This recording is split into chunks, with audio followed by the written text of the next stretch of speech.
Сәлем баршаңызға, құрметті оқырмандарым, каналыма қош келдіңіздер. Бүгін таза қаймақтың жасалу жолын сіздерге көрсететін боламын. Үй жағдайында менің каналыма тіркеліп, жанында тұрған қоңырауша белгіні басуды ұмытпаңыздар. Сол кезде менің видео рецепттерімді бірінші болып көресіздер. Үй жағдайында қаймақты жасау үшін бізге осындай аппарат қажет болады. Сепаратор деп аталатын. Егер сіздердің үйлеріңізде сиыр немесе ешкі болатын болса, міндетті түрде алып қойыңыздар. Көпке жарайтын болады осы аппараттарыңыз. Мінекей біздің құрылғымызды жинап жатырмыз. Осы аппаратымызды дұрыс жинамайтын болсақ, бізде қаймағымызды дұрыс шығармайтын болады. Міндетті түрде дұрыстап инструкциясына қарап жинағандарыңыз дұрыс. Осы кішкене тесігі бізде қаймақты сұйықтық немесе қою қылып шығаратын жері. Енді менде ешкінің сүті 2 кастрюльімізді жақсылап қам жылы қылып жылытып аламыз. Қатты жылытудың қажеті жоқ. Егер мұздай болатын болса да, біздің қаймағымыз бөлінбеуі мүмкін. Міндетті түрде қам жылығып, осында қолдарыңызбен көресіздер.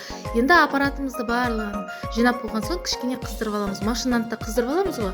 Сол сияқты бұл да аппаратты бірінші қыздырып аламыз. Енді жылып тұрған сүтімізді құйып, мына жағынан сүт ағады, мына жағынан қаймағы ағады. Енді аппаратымыз қызып болған соң, енді сепараторымыздың осында бөлігі болады. Сүтімізді ашып, мінекей қаймағымыз түсіп келе жатыр. Осылай бізде үй жағдайында таза қаймақты аламыз. Майлыға аз сүт, айран бізге асқазан ауыратын кісілерге өте жақсы. Осылай біздің қаймағымыз жасалып шықты. Ендігі кезекте осы сүтімізді қайнатып, айран қылып, ұйытып, ары қарай құрт жасай берсеңіздер де болады. Осымен біздің қаймағымыз дайын болып қалды. Осындай жерінде де қаймақтары жиналып қалады. Осында құйып алыңыздар.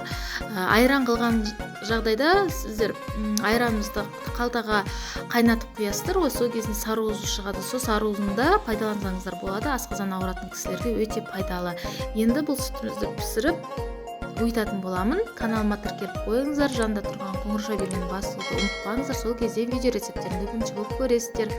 Осымен біздің үй жағдайында жасалған таза қаймағымыз дайын болды. Сіздер де жасап көріңіздер.